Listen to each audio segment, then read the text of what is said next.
pavasarim atnākot un dabai mostoties, mēs paši biežāk piedzīvojam priecīgus brīžus, jo dienas kļūst garākas un gaismas ap mums vairāk, un tomēr, lai cik paradoksāli tas arī nebūtu, rudens un pavasaris, tas ir laiks, kad sāsinās depresijas visdažādākās izpausmes, un nevienmēr gaisma ap mums rezonē šim stāvoklim mūsos pašos.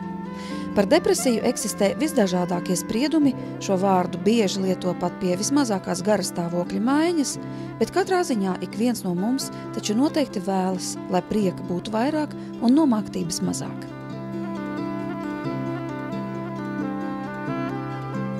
Sakiet, vai jums ir kādreiz ar depresiju nācies saskarties? Ir gadījies, jā, ka depresija. Un kā tas izpaužās? Slikts garastāvoklis, neko negribas, nekas neinteresē. Bet tas tā ilgi velkas? Nē, es cenšos cīnīties. Un kā jūs cīnaties? Ar sporta nodarbēm, pastaigām svaigā gaisā, uz mežu. Vispār ļoti mīlu dabu un vēl daļēji ar labu literatūru. Lasu daļu literatūru, romānus. Un tas palīdz? Palīdz, jā. Labdien! Mēs gribējām pavaicāt, sakiet, tagad jau pavasaris ir iestājies, bet ziema bija gara. Vai bija gadījies ar depresiju sastapties? Principā ne. Jā? Latvijā ziemas kādreiz bija. Vienmēr bija 25–30 grādi jābūt. Un tā kā es esmu meža vīrs, tad mani nebaidīja. Ko nozīmē meža vīrs? Nu, ko ja mūžs nostrādāts gandrīz mežā? Un sakat, nekad nav bijusi depresija un depresija Ziemā nevar būt depresija. Tagad pavasarī drīzāk. Un jums arī ir gadījies ar to sastapties? Ir gadījies. Un kā jūs tiekat Darbā tas visvairāk ir bijis. Un kā jūs tiekat ar to galā? Pat nerotas, lietotas nervu zāles. Visvairāk depresijas tiek vaļā pastaigājoties pa mežu. Atspiežaties pret ozolu vai pret priedi, stundu pasēžiet un brīnīsieties, kāpēc labs garīgais. Jā, es nopietni to saku. Labdien, mēs jums gribējām apsprasīt, meitenes. Tagad jau pavasars un saulīt spīd, bet ziemā jums bija tādas depresīvas sajūtas kādreiz gadījušās? Bija. Bija, jā? Un kā tās izpaudās? Nu tā, ka nekur negribās iet, neko negribās darīt, vienkārši tikai sēdēt mājās un tā. Un kā ar to var tikt galā? Vienkārši jāiet un jādara. Nezinu, grūti tikt galā, bet var. Un ko tu pati darīji, lai ar to kaut kā var tikt galā? Man patiesībā visvairāk palīdzēja tieši draugi tas, ka viņi visu laiku teica, ka ir jāiet un jādara, un visu laiku kaut kas notikās un tā. Bet tagad jau vairs tā nav, vai ne? Nē, tagad vairs tā nav. Tagad jau ir labi.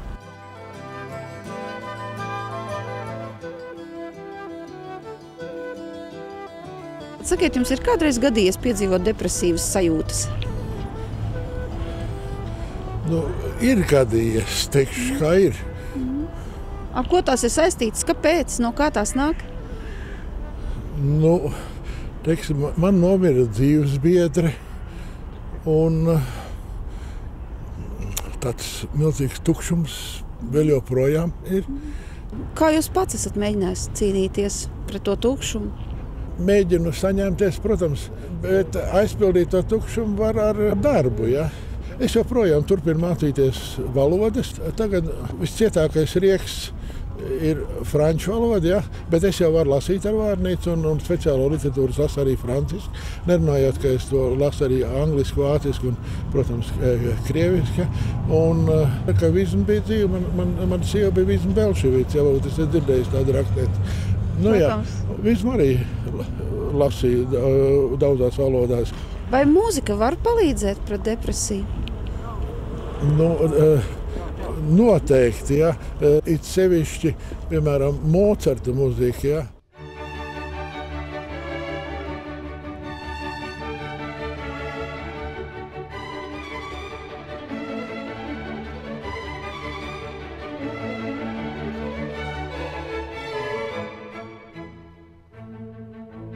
Mocarta optimisms noteikti var palīdzēt nomāktam garastāvoklim, bet ieilgušu depresiju diez vai tas spēs dziedēt. Un kā mēs varam atšķirt, vai depresīvās sajūtas ir tikai pārējoša parādība vai arī nopietna slimība? Lai to noskaidrotu, devāmies uz Rīgas Stradiņa Universitātes psihosomatiskās medicīnas un psihoterapijas katedru pie psihiatra un psihoterapeita Artūra Utināna. Depresijā ir daudz simptomi. Galvenās būtu tādas, kad izteikti pazemināts garastāvoklis ilgst ilgāk nekā 2 nedēļas. Un tam ir klāt dažāda veida, tādas pazīmes kā, piemēram, apātija, nav nekāda dzīves prieka, zūd dzīvē jēga, negribās neko darīt, jo depresija ir dziļāka, jo vairāk ir pašnāvības domas, zūd intereses par attiecībām, negribās iet uz darbu, noteikti būs apetītes traucējumi vienā vai otrā virzienā, arī varbūt miega traucējumi, jā, kaut gan, varbūt arī labs miegs, jā. Varbūt nepatīkama mošanās no rītiem, sliktā garastāvoklī, vai arī regulāri slikts garastāvoklis, ir tieši dienas beigās. Vai depresijai ir kaut kāds sakars ar nepamatotu nogurumu? Jā, depresija var tikt izjust arī tā kā fizisks nogurums un nespēks. Jā. Tad dažādiem tādiem hroniskā noguruma sindromiem, jā, kad nav dzīvē enerģijas. Vai jums ir kaut kāda dati, kā Latvijā ir ar depresiju un arī ar depresīviem stāvokļiem? Jo bieži vien mēs arī dzirdam, ka Latvijā sabiedrība ir depresīva un pat pamatota depresīva, jo ir visi ārēji apstākļi, ekonomiskie, spriedze. Jā, tagad uzreiz pie rokas man skaitļi nav, galvā es viņus neturu. Jā. Varu teikt vienīgi, ka Latvijā ir tieši tāpat kā Eiropas Savienībā. Jā. Tātad depresija ir pirmajā vietā starp visām saslimšanām, kas izsauc darba nespēju, jā, vispār darba nespēju. No mūsdienu tā viedokļa, ko es sapratu uz zinātni, galvenais iemesls, jā, ir problēmas sociālajās attiecībās. Neskatoties uz visu to, kad visādi komforts civilizācijā pieaug komforts, jā, bet attiecības iet uz slikto pusi. Jā. Kādreiz, kad veidojās mūsu genoms, cilvēki dzīvoja apmēram tādās grupās līdz 100 cilvēkiem. Jā. Katrs pazina katru. Jā. Bija ne tikai savas ģimenes loceklis, bet arī tā sakot sava komūna, jā, kurā visi ņēma aktīvu dalību. Jo vairāk mēs ejam lielajās pilsētās, jā, jo veidojās tāds paradoks, ka cilvēks var būt vientuļš. Visas tādas vienpatnības, vientulības, vilšanās, jā, cilvēki tādi saka, ka es esmu vīlies cilvēkos, vai mani bail no cilvēkiem, vai kautrīgums, jā, visi faktori, kas novērš kontaktus, jā, tie ar laiku paliek par riska faktoriem depresijai. Kādā aptaujā, kādā rakstā es lasīju par to, ka depresija tas neatiec vienīgi uz pieaugušajiem, bet arī uz bērniem, un ka bieži vien tās depresijas saknes varbūt pat saņemtas tajā dzīves pirmajā gadā, kad nav bijušas pietiekoši labas attiecības starp māti un starp bērnu. Man pārsteidza tas, ka māte var būt fiziski klāt, bet nebūt garīgi, emocionāli klāt, un kā arī tas šo iztukšojumu, šo vientulības sajūtu rada jau bērnībā un iestāda tajā mazajā cilvēciņā. Jā, tas arī tā ir. Tas ir, piemēram, vecākiem var būt arī pašiem nosliece uz depresiju vai ieraušanos sevī. Jā. Vecāki nav jādomā, ka te ir kaut kādi ļauni cilvēki. Viņi paši var būt ļoti labi cilvēki, pat kaut kur iztapīgi, vispār, kuru pat neviens dusmīgu nav redzējis. Jā. Bet tomēr bērnam pietrūk šīs pozitīvās emocijas. Jā, tāpēc, ka vienkārši māte visu laiku, bēdīga. Jā. Un bērna galvā viņam nav koncepcija, kāpēc māte kopā ar mani ir bēdīga, jā, ka viņai ir depresija. Jā. Tīri instinktīvi bērnam liekas, ja māte par mani nepriecājas, jā, tad ar mani kaut kas nav kārtībā. Jā. Jo viņa mani redzot, viņa vienkārši nepriecājas, neatplauks smaidā. Jūs pats teicāt, ka depresija ir pirmajā vietā starp saslimšanām, bet vai ir kāda izeja no šī globālā depresijas tīkla? Bieži vien ģimenes attiecības nav iespējams sakārtot, ja tās ir izdarušas, mīlestību nav kur ņemt, ļaunums vairojas, mīlestība iet mazumā, tā kā Bībelē tas rakstīts. Dotajā gadījumā, kas ir šobrīd iespējams, tad vienīgais, kas ir, tā ir psihoterapija.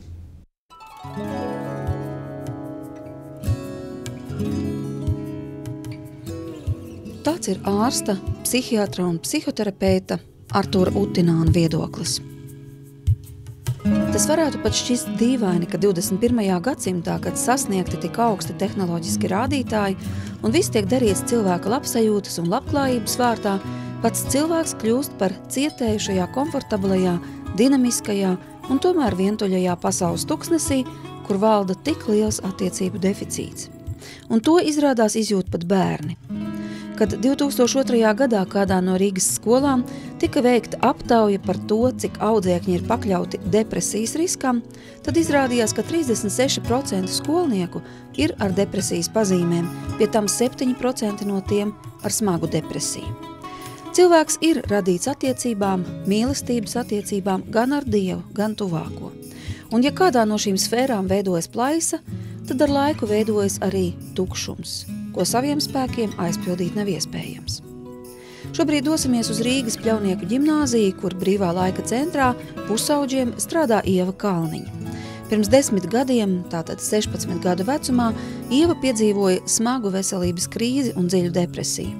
Iespējams, vēl pirms laika viņa nebūtu spējīga runāt par savu grūto dienu pieredzi, bet piedzīvojot arī dziedināšanu, viņa nolēma mums šo stāstu uzticēt. Jo tu parasti esi tāda aktīva un dziedoša un smaidīga, un tu pat esi jauna un tu strādā ar jauniešiem, un tomēr tu esi gājis tādam stāvoklim cauri, ko sauc par depresiju, un nevis vienkārši sliktu garstāvokli, ar ko mēs dažkārt jaucam šo vārdu, bet tādā īstā depresijā, ja? Man bija depresija 15, 16 gadu vecumā. Es saslimu ar tādu slimību kā anoreksija, jaunas meitenes slimo. Un ārsti man nedeva ļoti labas prognozes, jo es gada laikā zaudēju ļoti daudz kilogramus. Un beigās tas fināls bija, ka man bija 28 kilogrami, tas bija vairs nekas. Jā, un prognozes bija ļoti sliktas, un es tiku vesta no slimnīcas uz slimnīcu. Protams, špricēta, un beigās mamma man aizveda pie psihiatris, un, kas teica, ka jālieto antidepresantu un jāliek vispār man pie zondas barot.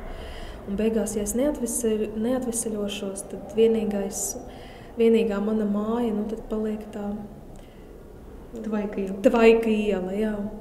Protams, es ļoti, ļoti sabijos, jo es biju pie pilnas apziņas.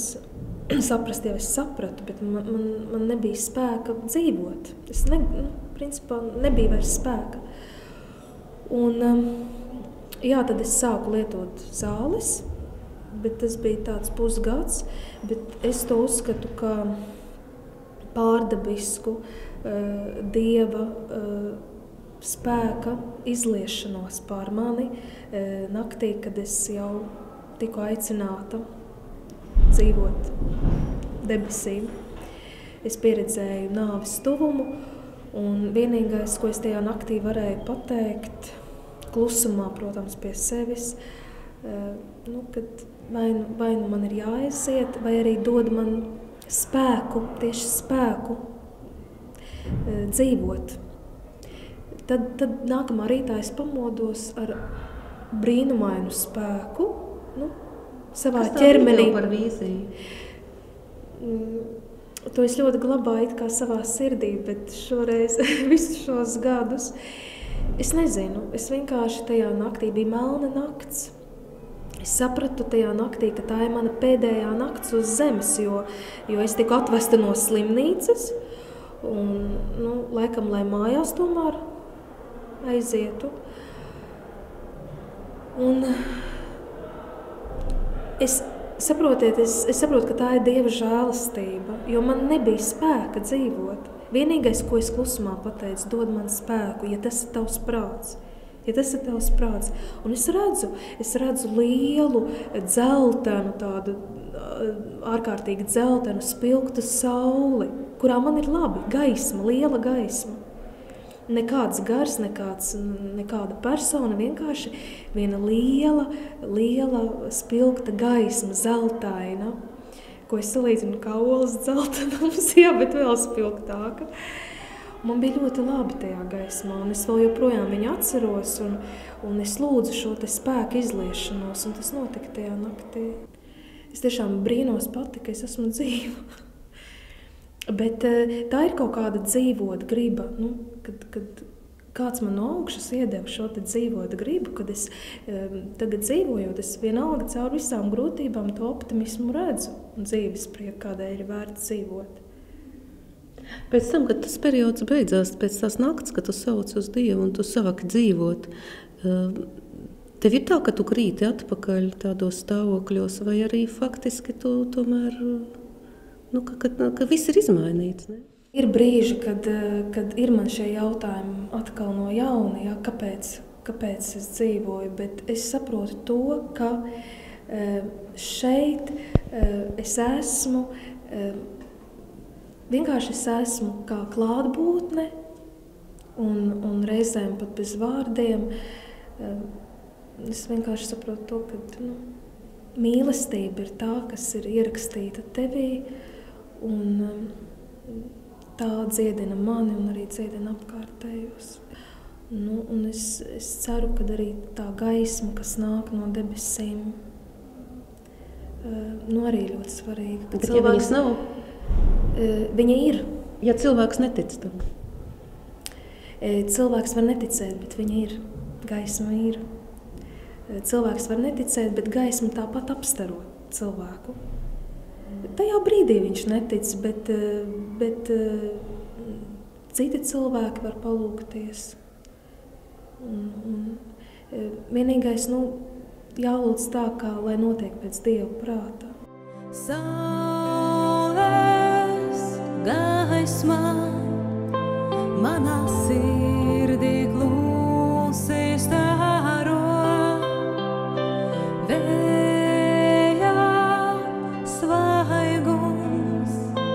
Paceļ mani mīlestībā,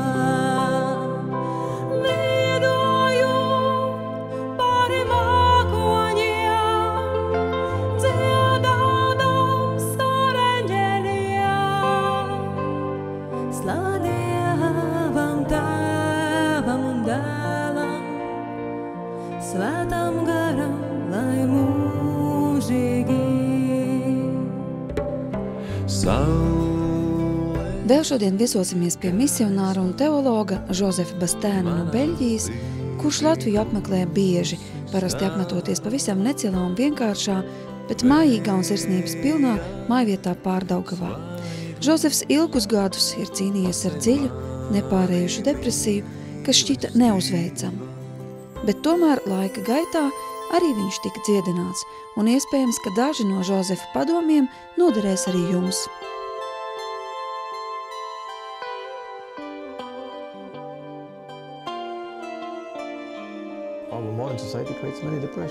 Mūsdienu sabiedrība rada ļoti daudz depresijas, tik daudz stresa, spiediens, un šis spiediens rada depresiju. To es pats esmu pieredzējis. Cilvēki ir vienmēr nevaļīgi skrejoši, viņi nerespektē savas vajadzības, arī savus limitus viņi pārkāpja, viņi uztraucas, neizguļās, baidās par nākotni, un tas viss galu galā sakrājas. Un tad ķermenis reaģē ar depresiju, un tad tu neko vairs nevari darīt, tu jūties tā kā paralizēts. 7 gadus es biju šādā stāvoklī. Depresija, tas ir mūsdienu sabiedrības fenomens. Es redzu arī Latvijā aizvien vairāk un vairāk šī depresija izplatās. Es apmeklēju skolas Latgalē, tur skolotājs nāca man klāt un teica, ka tiešām depresija nāk virsū. Bērni ir agresīvi, nemierīgi, bet tā jau nav viņu problēma. Tā ir tā atmosfēra.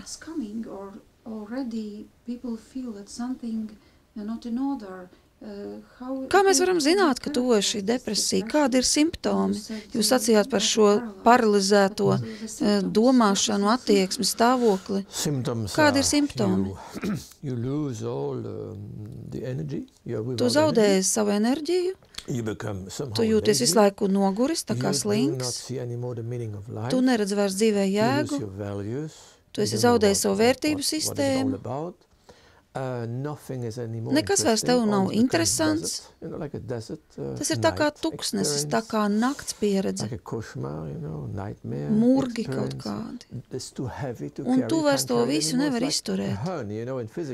Jūs zināt, fiziskajās slimībās mēs zinām bruku. Tas nozīmē, ka tu esi par daudz pacēlis un esi dabūjis bruku.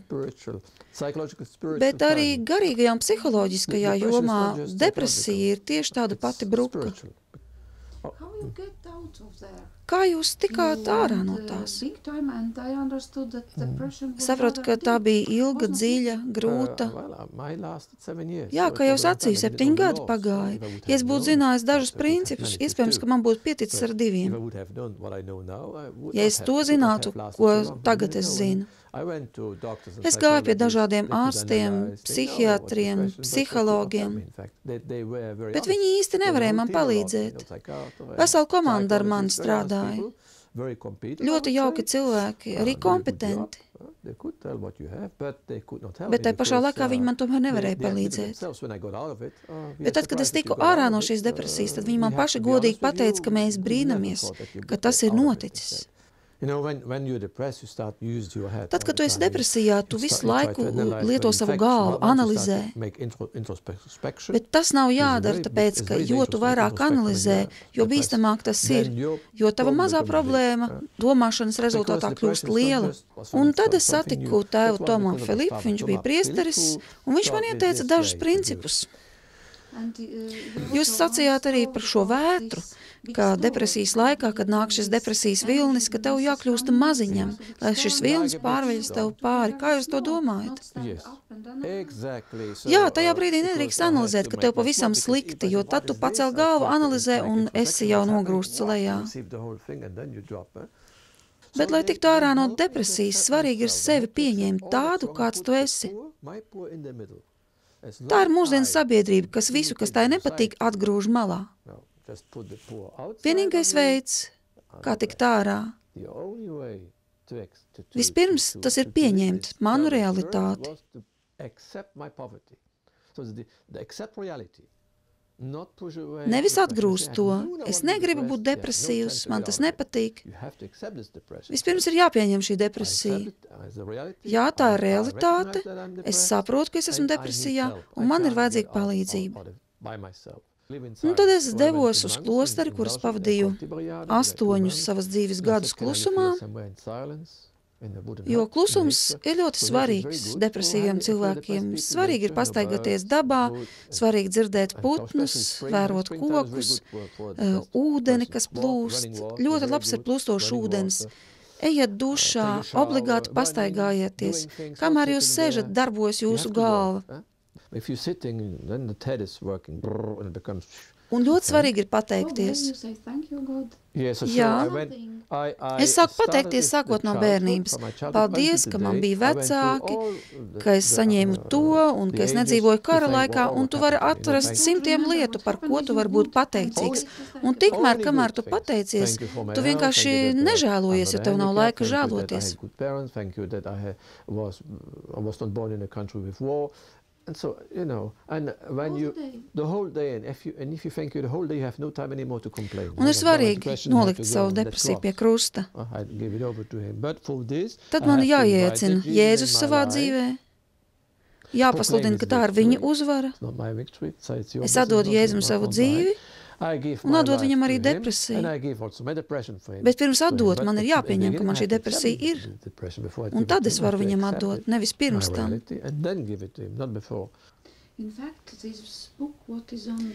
Jums uz galda šeit atrodas Bībele, vai tā arī ko var palīdzēt? Tā ir lielākā medicīna, kas vispār mums ir. Jo mūsos ir ļoti daudz negatīvu vārdu. Mēs visu pieņemam, kas par mums ir negatīvs teikts, un tas rada mākoņus. Mūsu galvā ir tā kā kasete, kas visu laiku šos vārdus mums atkārto. Sirds kļūst maziņa, šaura un seja gara. Tā tuvojas depresija. Bet mums ir jāatver ausis Dieva vārdam, pozitīvam vārdam. Tad pazūd mākoņi un sāk spīdēt saule. Un sirds ir liela un acis starojošas. Tas ir ļoti vienkārši. Very simple. In fact, we have to have a big ear like an elephant. Mums ir jābūt dzirdīgām ausīm, lai dzirdētu Dievu vārdu un pieņemtu to sirdī. Ne tikai galvā, bet sirdī. Un tad šie vārdi kļūst dzīvi, darbīgi un tiešām nes augļus. Ielūdziet Dievu savas dzīves realitātē. Mēs paši to nevaram mainīt, bet Dievs gan var.